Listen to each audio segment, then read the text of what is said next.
Hello, my bookish friends. Welcome or welcome back. I am Elizabeth. This is Reading Wryly, and we are here today for my January wrap-up. It's been a whirlwind of a reading month.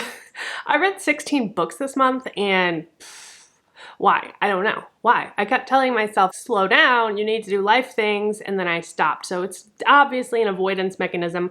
I also had like a weird mental state thing, actually, I think because of some of these books, but what are you gonna do? Hey, Denver, I'm busy. I'm busy right now, excuse me. Excuse me, thank you.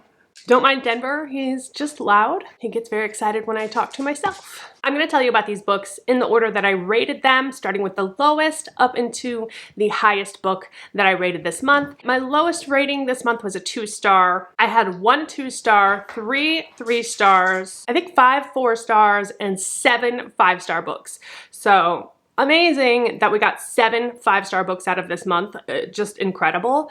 I don't know how it happened. I don't know if I'm just getting better at picking books that I'm going to like, or if I just had a really good month. I will say though that 3 of those 5 stars are nonfiction, which I typically don't rate, but I really enjoyed them all so much that I just went ahead and rated them anyway. I'm really trying to decide in my mind if I'm going to start rating nonfictions, because I feel like those authors deserve a rating, but I also feel weird about rating something that's real life, whether it's a memoir or it's informative, or it's just weird for me. I don't know. I do want to take a moment to say thank you for clicking on this video. I appreciate you as always. I will have the books separated into chapters down below to make it easier for you to navigate this video. Also, any books, Booktubers videos that I mentioned throughout will be listed in the down below, as well as my link tree to connect with me on all social media platforms and ways to support my channel if you're so inclined. That being said, let's get into the books. Okay, let's start out with my 2-star reads for this month, and I have one. It is We Have Always Lived in the Castle by Shirley Jackson. I'm sorry, Shirley. I'm sorry, Miss Jackson. I am for real. We just don't vibe. We don't vibe. I read The Haunting of Hill House and didn't like that one either. I definitely saw what she was going for with that.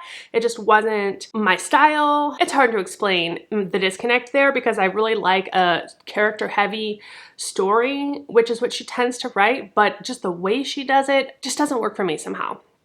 And this book was no exception. Felt like nothing happened for a long time, then everything happened at once, and then nothing happened again. There is kind of a twist, but it seemed really obvious to me, so nothing surprised me within this story. But basically we're following this family, the youngest of which is married Kat. She lives with her sister and her uncle in their house on the outskirts of this town. A while back, the entire rest of their family was all murdered by poisoning, and we don't know who is responsible for that. Mary Kat is supposed to be 18 at this point, but the way her character is written and her dialogue is written, it really makes you feel like she is much younger mentally. The way this book is pitched on Goodreads, it's really just like the first pair. Oh my god, Denver. It makes you think that there's maybe something paranormal or something supernatural happening here, but that is absolutely not the case. When we're introduced to this family, we find out that though the killer of the rest of their family is not known, the entire town all have their own assumptions. They hate this family. Mary Kat has to, every once in a while, go into town to get books, to get food. She very specifically navigates away from any kind of interpersonal interaction because they're so incredibly mean and hurtful to her. So something happens within the story to kind of throw off their norm, and it ends up completely changing their lives and the way they function altogether. But I think what Shirley Jackson was trying to say with this was that part of the reason I don't like this because I don't understand what she was trying to say, but there are themes in there of material things and happiness. What physical things do we actually need to be happy? Like that kind of message, but wrapped up in this really odd package. All of their dialogue to each other was just really strange, and I felt like it was gonna go, if you've read The Last House on Needless Street, like I thought it was gonna go in that direction because the dialogue was so strange, but it didn't at all. And so I was really excited for this twist to come, and that just didn't happen. It was a really short book, and I read it physically, which I don't normally do, and it took me like 4 hours to read 150 pages or something. It was ridiculous. I did not like it. Anyway, so let's move on from there. Let's move into the 3-star books. This is gonna include 3 and 3.5-star books. Let's start with An Unwanted Guest by Sherri Lapena. I think it is a reasonable example of this genre. I think a lot of people will and do love this. Going into it just based off of this cover and title, I felt like I was bamboozled a little bit because it looks like it's going to be like this cabin in the middle of nowhere and this family, maybe some kind of intrusion trope.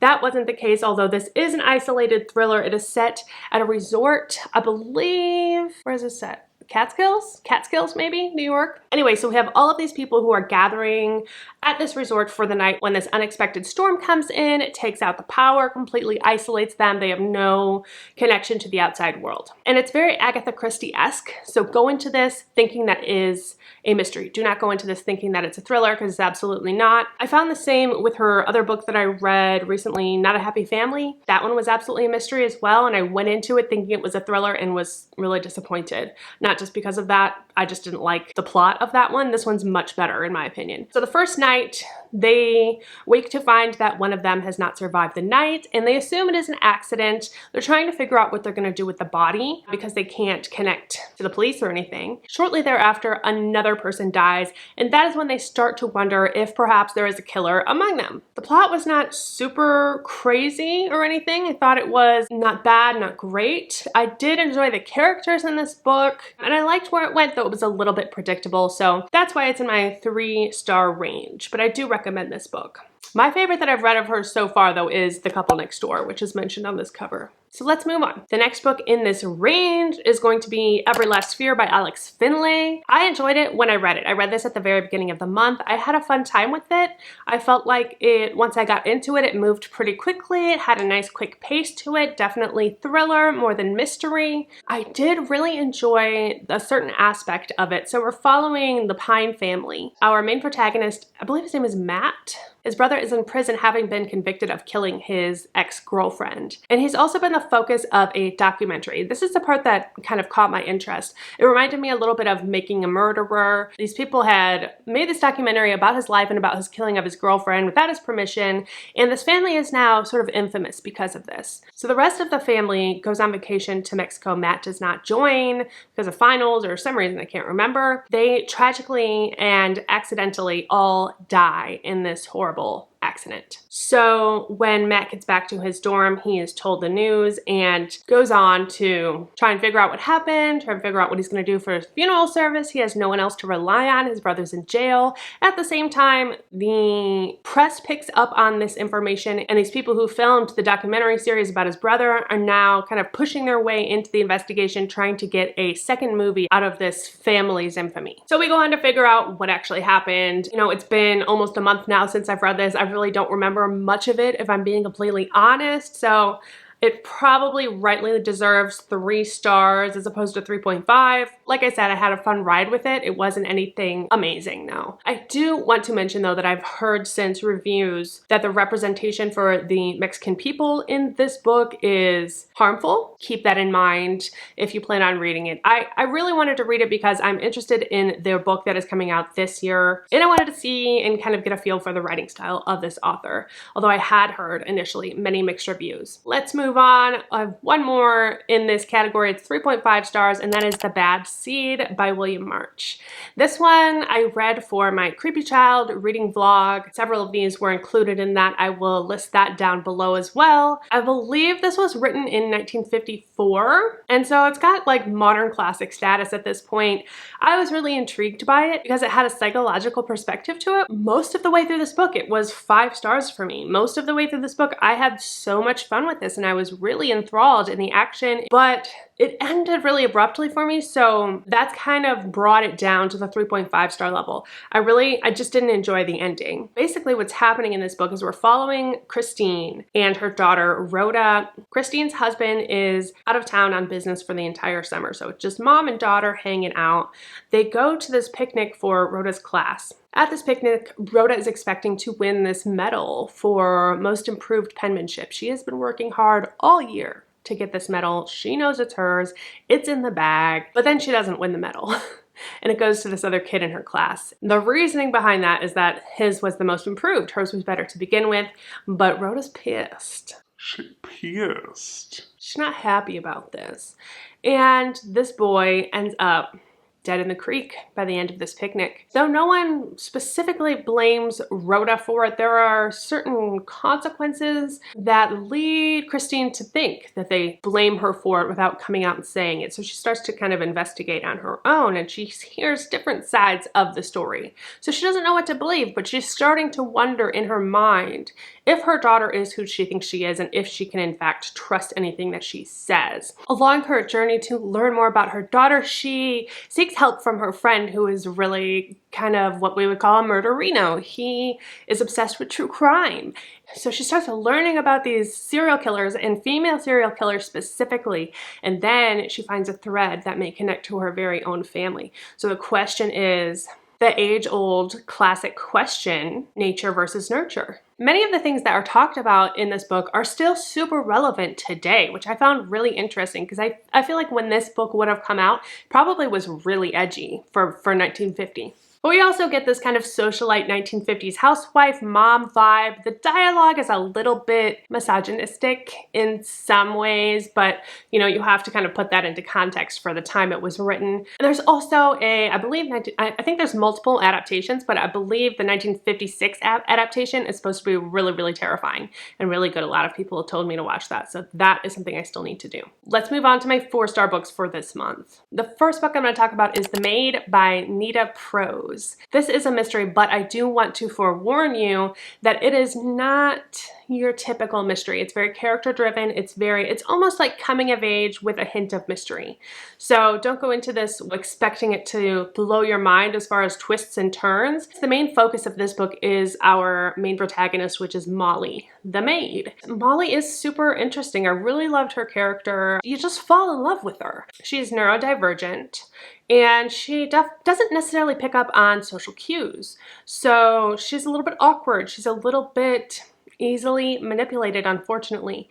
And she works as a maid in this beautiful fancy hotel. This is her dream job. And one day she goes to clean the room of a very prestigious guest of the hotel and enters the room to find him dead. When the police start to investigate this, she looks more and more like their #1 suspect. And because of her tendency to not understand social norms, she ends up making herself look worse than she otherwise might. We follow her as she kind of has to investigate this on her own in order to dig herself out of this hole. She was raised by her grandmother, and her grandmother has recently passed, and so she's really struggling with her grief of that. She doesn't know how to make friends. She's a little bit boy crazy. I don't know if it's because of her neurodiversion or because of just because she was raised by her grandmother alone, but the way she speaks is very old-fashioned. Like, she would call a boyfriend a beau. The end of this book is quite heartwarming. So if you're intrigued by kind of the character development, almost like a coming of age,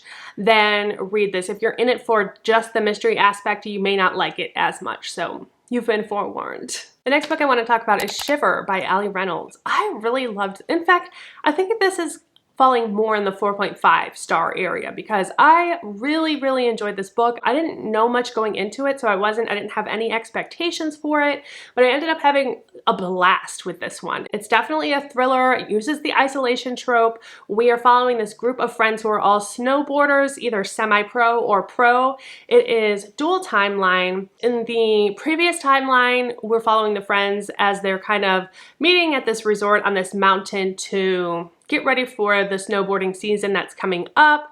They're very competitive among each other, and some handle competition differently than others. In that time, one of them disappears and is never found. And then in the current timeline, they are all again brought to this mountain by some mysterious person, we don't know who it is, with the intent to find out who was responsible for the disappearance of their other friend. It's got very morally gray characters. I absolutely would compare this to In My Dreams, I Hold a Knife. I know that book has been huge on BookTube at the end of last year. If you all enjoyed that, I would definitely recommend this book for you.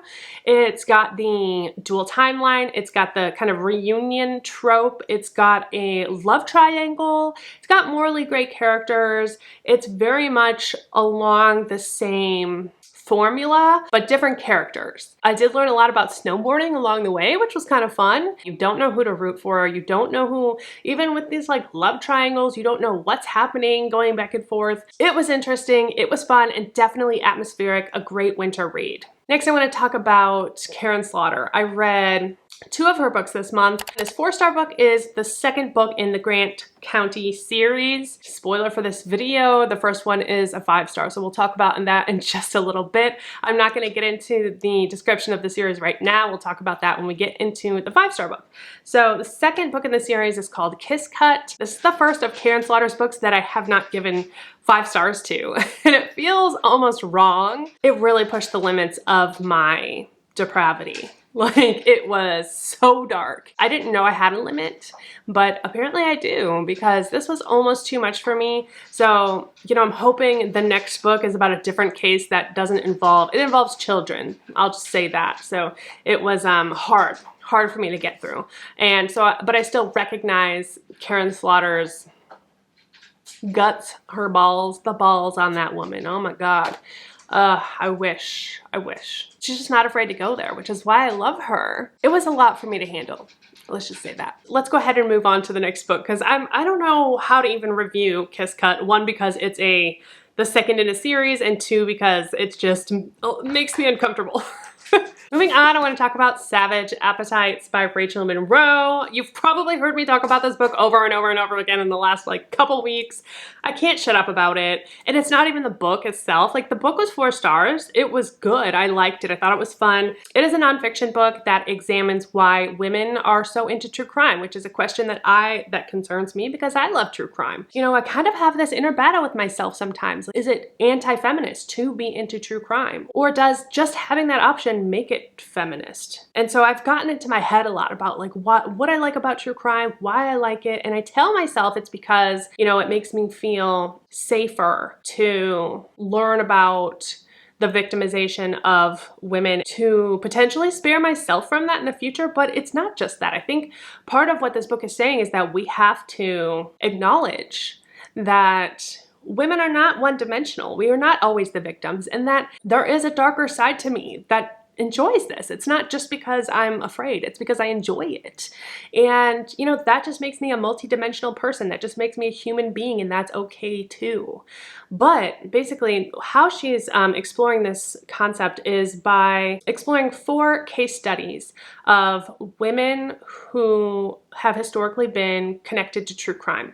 The first of which is the woman who is now my idol, who I am absolutely obsessed with, Frances Glessner Lee. I'm not going to get super deep into her here, although I am obsessed and I want to. I'm going to restrain myself. She is known as the mother of forensics. She started her career off by making these tiny little, meticulously to scale miniature crime scenes that she made in effect to help detectives and police hone their eye on a death investigation scene. The idea of that is that if you have to look at these tiny little replicas, these tiny little dioramas, if you can find those details within that, then once you move to an actual human-sized crime scene, you will be able to better navigate that space and know what you're looking for from the start. What is this, a crime scene for ants? Anyway, I'm obsessed with Frances Glessner Lee. I made a full video investigating those actual dioramas. If you're interested, if you want to look at them, check out that video. I'll link it up top and down below. I found pictures of these dioramas that she made, and we look through them and see what we can find, see what clues we can find. But anyway, the other 3 women that she talks about in here, one is in connection with Sharon Tate,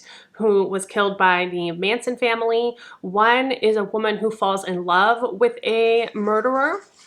And another one is a woman who plans a mass shooting, but does not carry through with it and their story. But she also tells about her own story within her own obsession with true crime and her journey through that. So you learn about the author as you go. There's also a lot of drama. I'm really hoping Jess talks about this on Book Community, but when I was writing my review on Goodreads, I found the one person that was continually ranting about this book and just hating on it, and I was like, who is this? What's up? So I, of course, anyway, the woman who was commenting on it is related to one of the people that she talks about in this book, and that woman, if you're interested, I think her name was Karen Smith. She just goes on and on about how they were misrepresented and how inflammatory this book is. So take that for what you will. I don't know what side of that drama that I fall on, but I kind of had fun going down that rabbit hole. It was an interesting day. Yeah, so I can't speak on that. That wasn't the story that I was most interested in this book, but overall, I really enjoyed this book and I highly recommend it. Okay, my last book that I want to talk about in this 4-star category is The Fourth Monkey by J.D. Barker. This is the second book of his that I've read. I really enjoyed this. I know that this whole detective genre of books is not super popular on BookTube, but I'm interested and I'm trying to figure out what I like and what I don't like within that genre, within that trope. So I have been reading more of those lately and I really enjoyed this one. It's we're following a serial killer called the Fourth Monkey. The concept of the Fourth Monkey is that you have the 3 monkeys, hear no evil, see no evil, speak no evil, and the 4th monkey is supposed to be do no evil. And so this particular serial killer is almost Dexter-esque in the sense that he wants to punish people who have done evil, but instead of punishing the person who has done evil, they punish the person closest to them, thinking that that will be a more effective punishment. They take this person hostage and then they start sending their body parts back to their loved one. First the ears, then the eyes, then the tongue. For hear, see, speak, you get it. Our main detective in this is Sam Porter, and I really enjoyed his character. He's gone through a lot of trauma in his past, and so he's stepped away. He's on break right now from detective work, but they end up calling him back in when they come upon a crime scene where a man has been hit by a bus and has died. And this man is carrying a box, presumably headed to the post office to send it off, that contains an ear. And so they think, wow, how lucky are we? The serial killer that we've been after for 5 years just got hit by a bus. And the story kind of unravels from there. He does a really great job of fleshing out his characters, is very meticulous with his plot, which I absolutely appreciate. This was fun. I was invested. It went by very quickly. The only criticism that I have for this book, and for the other book actually that I read of his as well, is that it's clearly written by a man, and not in a way that is outwardly sexist or extremely offensive in any way, but there are just certain ways that he writes his character's perspective and dialogue and things like that are like just a little bit like, did you really have to say that? Like, was that necessary? Like maybe mentioning people's bodies a lot, on the cusp of fat shaming, but not quite. So, you know, it didn't really bother me, but it was just like every time it came up, I was just a little bit, you know, like, oh, okay. So, but I do recommend this. And I think if you're into serial killer stuff, then this could be a good one for you. So let's move on to my 5-star books. Yay! We have 7 of these. Very excited to talk about all of these and for all different reasons. Gone Girl by Gillian Flynn. I have lived up to this point in my life on this earth, on this planet, without having read this, and I'm ashamed. I'm embarrassed. Especially because Gillian Flynn's one of my favorite authors, and this was the only book of hers that I hadn't read. But my excuse is that I'd seen the movie so long ago, before I even got really back into reading multiple times, and knew it from, you know, start to finish. So I was like, well, what am I gonna get out of this book that I don't already know? You know, the twist has been spoiled. If you haven't somehow read this book, like, read this book, it's amazing. And plus it's long. The audiobook was like 19 hours. If you're new to this channel, I read mostly audio. I have issues with sitting still and not being productive, which I know is part of my own neuroses, but yeah, so audiobooks work for me. Plus I'm a really slow reader. But anyway, I got a lot out of this that I didn't think I was gonna get out of it. So we know the book's always better. Hello, the book is always better. But is it worth it if you've already seen the movie? Yes. It's so much darker, it's so much deeper than the movie goes. You don't realize how sinister these characters are until you actually read the book. Plus Gillian Flynn's writing is just, I mean, it's just phenomenal. It's beautiful. She toes the line between straight prose and kind of flowery prose, and it's like the perfect meld, because no one would describe her writing as flowery, but her simile and her metaphor it's perfect. It's gorgeous and effective, and I love it. 5 stars. I mean, Gillian, please write more books. I know you're busy. I know you're doing other things. Oh, I did hear she was writing another book. I don't know when it's supposed to come out, but I did hear she is writing another book. I'll have to look deeper into that and find more information for you. Can't wait for that, obviously. Moving on. Okay, let's go ahead and talk about Blindsighted. This is the first book in the Grant County series by Karin Slaughter. I loved it. So let me tell you, let me tell you a little bit about this series. So we're following Sarah Linton, and she is the town pediatrician, but also on the side, she is the medical examiner for this small town. Her ex-husband is the lead detective in this town. So they have a lot of past. They have some trauma in their own relationship that they're working out. And we also get to know their kind of cohorts, the people that they surround themselves with. We have his deputy officer is another character that I'm in love with. At the beginning of this book, Sarah enters a diner that she normally frequents, and she goes into the bathroom to find a woman, a body of a woman who has been sexually assaulted, basically carved up and left for dead. She's still breathing when Sarah reaches her, but unfortunately there's nothing she can do to save her, and she ends up dying in her arms. The victim is related to one of the people within their close circle, so they have very high stakes here to find out who did this to her. And then it ends up continuing to happen. And throughout the story, we are trying to find the culprit. I love Sarah Linton as a character. She is a fellow redhead. She's gutsy, she's ballsy, she doesn't take shit. As always, Karin Slaughter's character work is phenomenal. Like, it's just amazing. And as always, it's gritty, very gritty and disturbing.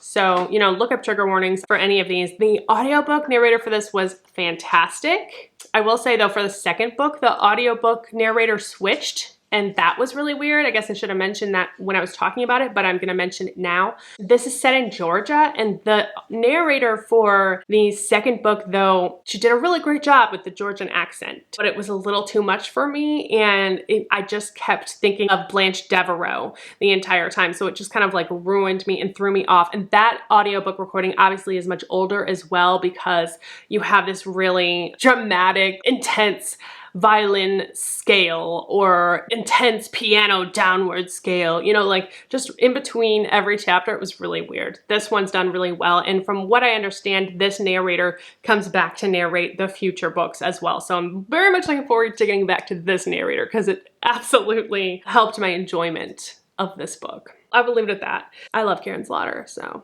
she's great. The next two books that I'm going to talk about with you today are both books that I read also in my Creepy Child reading vlog, so reference that as well if you want more detail in my immediate reaction of those. The first one is We Need to Talk About Kevin by Lionel Shriver. I just realized I actually rated this a 4.5 out of 5. The only thing I knew about this going into it was that it involved a school shooting, so trigger warning for that, obviously. I did read some reviews before I read it, and I found ones that said that, you know, it was a little bit long, it was a little bit of a slog to get through, and also that the prose was a little bit too intricate or something along those lines. Well, I do agree that it's a longer book. Once you get into it, it hooks its claws into you and you can't leave it. You can't put it down. Like, it's not you don't have a choice. It pulls your soul out from your body. So I want to say, if you're not in the right headspace, don't read this book, because it's not disturbing in the way that Karin Slaughter is, that you can like detach yourself from it. It's not gory, it's not overly descriptive or anything like that. And in fact, the writing is quite clinical, which I appreciate, especially in books like this, where you are left to decide your own opinion about Kevin. I couldn't put it down, to my own detriment at that, because it actually like put me into a really bad headspace for a little bit. The disturbing part of this, because it's not gory or anything like that, what's disturbing about this is that it is so realistic. It's creeping, it's gnawing. It is this like very subtle demon. I don't know how to say. I don't know how else to put it. It's the manipulation. It is the unsettling frame of mind. Anyway, it's written in epistolary form. I did not think the writing was overly intricate or anything like that.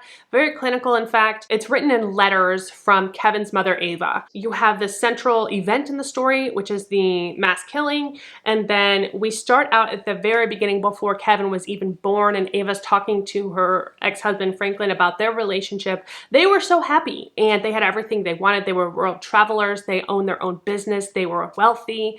but they had this fear that they had already felt everything they were ever going to feel in their lives, and that there was nothing left for them to experience. And though Ava did not want a child, Franklin kind of talked her into it and was like, look, this is going to be our way for us to relive life's experiences through the eyes of a child. like, this is going to make us live as well. And this is going to be something that we haven't yet experienced, being parents. And so she reluctantly agrees. From the very beginning, there is a disconnect between her and Kevin. We have that side of the story leading up to the event, and then we also have after the event and Kevin's life now, her interactions with him in prison, the things that he admits to, the things that he doesn't, and at the very end of the story, you finally get that inside look into what actually happened on that day. There was a huge twist in this that I did not see coming. I don't know why I wasn't expecting it to have a twist. I was just like, okay, it's dark, I'm just going to be depressed now. but there was a twist that got me real good.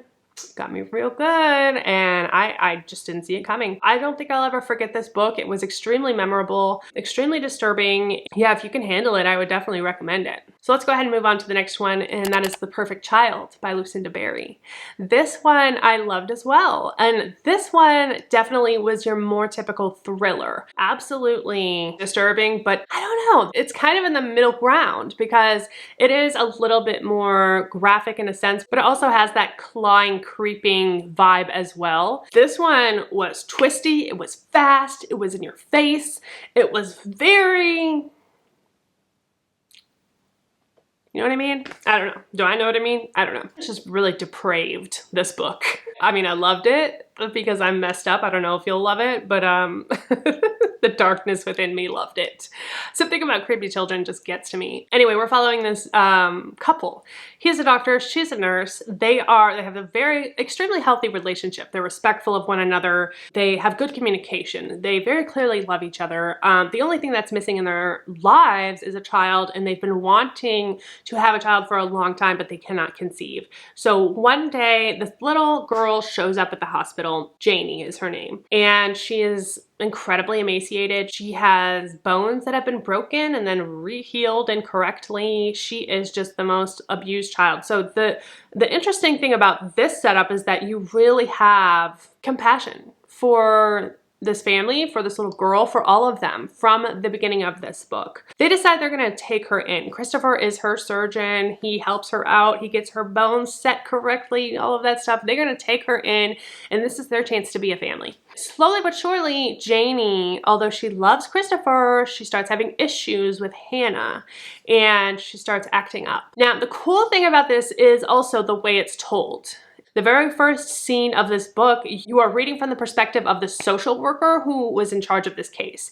And she is explaining to the police what happened, her side of the story. But it's very clear that she has chosen sides in this. Like, she is meticulously choosing her words in order to paint these parents in the best light possible. So at this point, you know something terrible has happened. And so the whole book is leading up to that, because then we go back to Hannah's POV and Christopher's POV, and we learn the story from their perspective in consecutive order as they experience it. But as we flash back to, I think her name's Piper, the social worker, you're getting little glimpses from kind of the end of the timeline where she's giving her insight into what actually happened and how all of this stuff went down. And it goes down, down, down, down, down, down, down, down.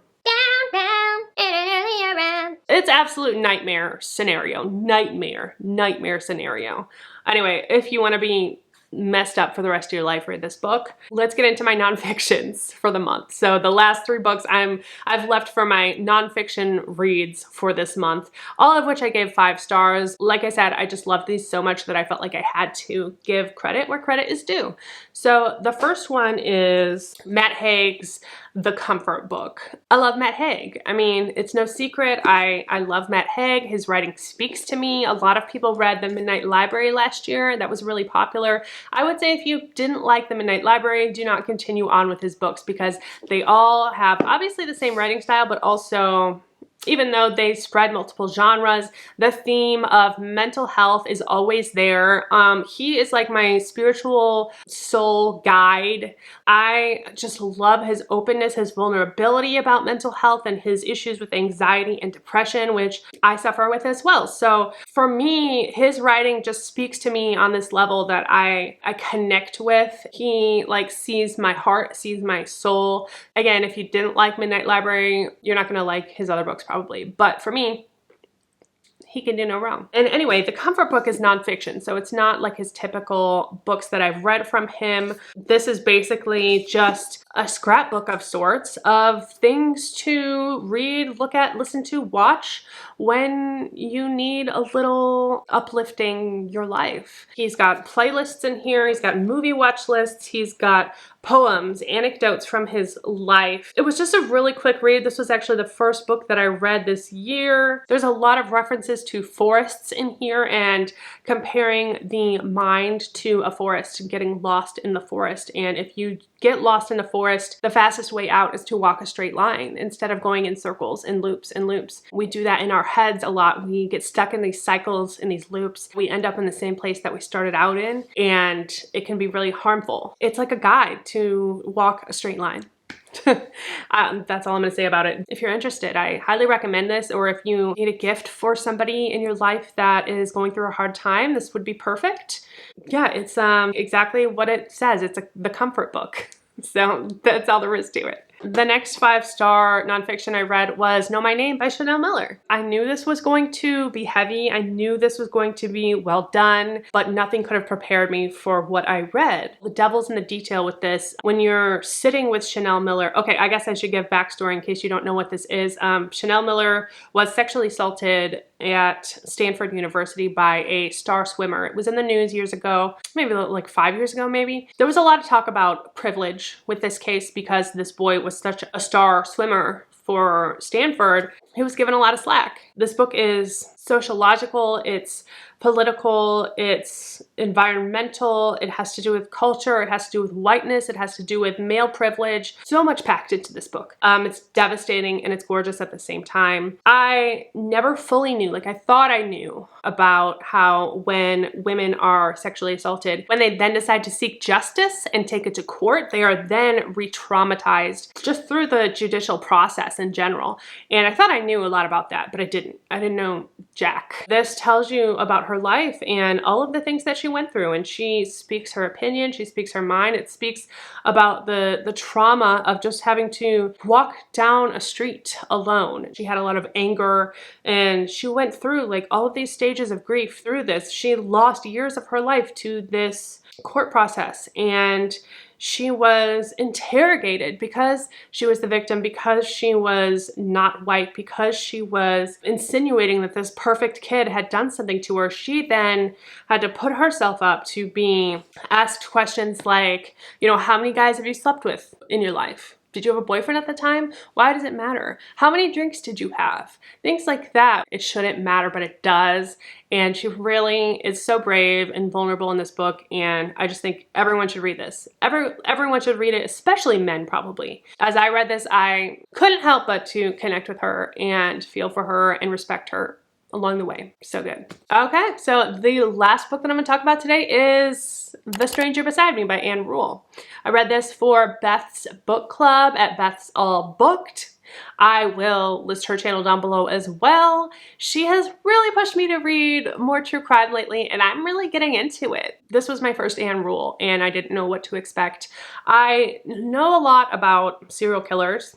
I've listened to so many true crime podcasts, so I really wasn't expecting to learn much about Ted Bundy in this book, although I did. I still did learn a lot about Ted Bundy, but the thing that I loved about this book was not Ted Bundy, it was Ann Rule. Not just her writing style and not just her relationship to Ted, but her as a person, her as a human being, another woman that I have so much respect for. Obviously, like The Stranger Beside Me, it's a story of how she worked in a call center with Ted before anyone knew he was this terrible serial killer person. She was a crime writer this whole time, and she maintained a relationship with him throughout all of his trials, etc. But she talks about her life too, and I'm interested in her life. She talks about how she was a single mom. She was struggling, and the things that she went through to make her dream come true and to make just enough money to get by, just enough money to pay the rent, and her struggle between being friends with Bundy and also being this crime writer. Like, she was in this perfect position